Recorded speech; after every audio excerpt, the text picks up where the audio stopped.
Il y a un proverbe breton qui dit que la poésie est plus forte que les trois choses les plus fortes, le mal, le feu et la tempête.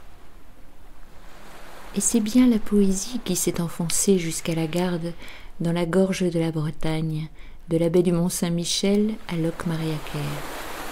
Mais qu'est-ce que la poésie? Le proverbe ne le dit pas. Elle est peut-être, je m'avance, les sables ici sont mouvants.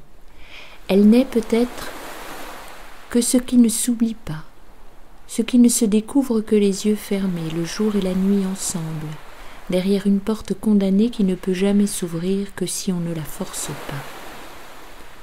Le poète est celui qui ne cherche pas, mais trouve, par haute fidélité à ce qui n'existe pas, comme l'homme existe et s'en va.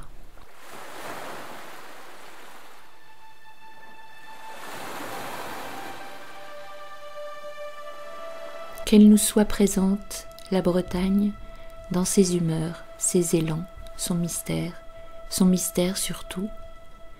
Approchons-nous-en doucement, laissons-nous faire et défaire par cette magie enfantine qui vient des mots, tout simplement.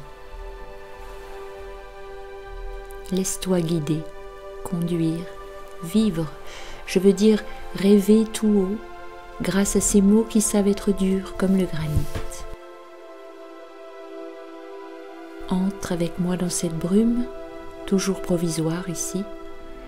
La tête de l'homme, fragile sémaphore, contre la tête du vent, se buffle aveugle.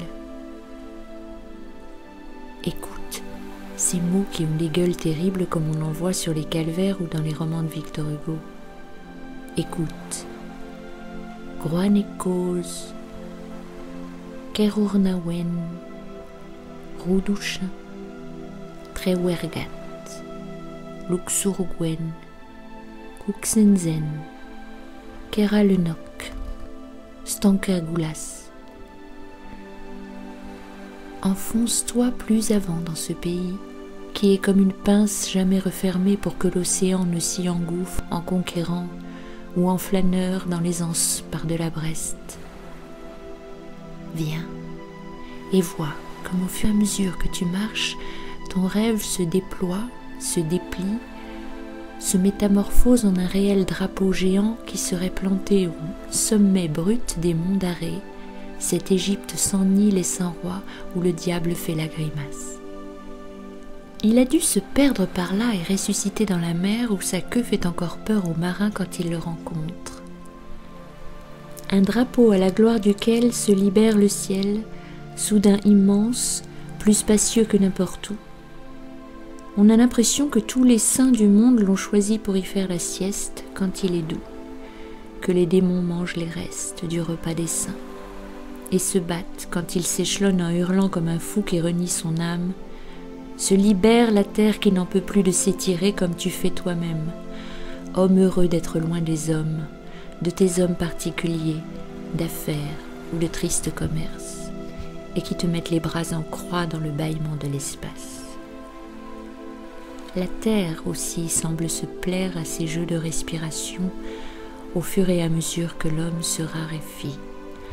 L'homme taupe, l'homme rat, l'homme puce, qui saute ici et puis ailleurs dans son délire quotidien. Ce parasite qui suce le sang de la vie, mais il en perd toute couleur. Ainsi finissent pas mal d'hommes. Alors voilà que c'est assez.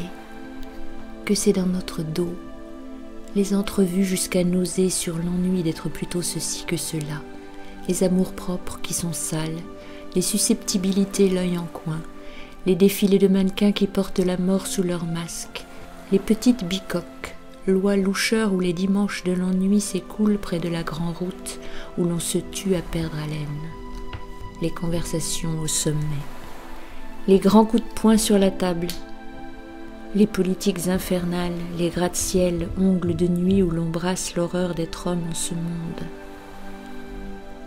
Foutez-moi tout ça dans la mer, foutez-moi tout dans l'eau salée, que la terre s'ouvre les veines et se refasse en nouveauté, en compagnie tourbillonnante de ces tziganes de poissons. Respire, ami, et songe encore à d'autres mots, ceux-là câlins, mots de laine, oiseaux sous la langue, qui disent le printemps marin, la gentillesse armoricaine qui tutoie l'univers entier à ces mots. Forêt fouennant, l'anélis, l'andulal, l'andvenec, Saint-Guénolé, Plouinec, Claar, Carnouette, Rosermeur. À ces noms de rivières aussi, ces rivières qui viennent doucement mourir dans l'énorme cuve qui bout de peur, comme disait je ne sais plus qui. Aulne, Avenne, Audet, Élerne, Élé, Blavet, Goyenne, Laïta. Laisse-toi prendre dans ces mots comme dans une algue marine qui va sa vie au gré des flots. Mots de granit et mots de laine entre le sauvage et le tendre, entre le roc contre lequel la mort elle-même se fracasserait son crâne stupide.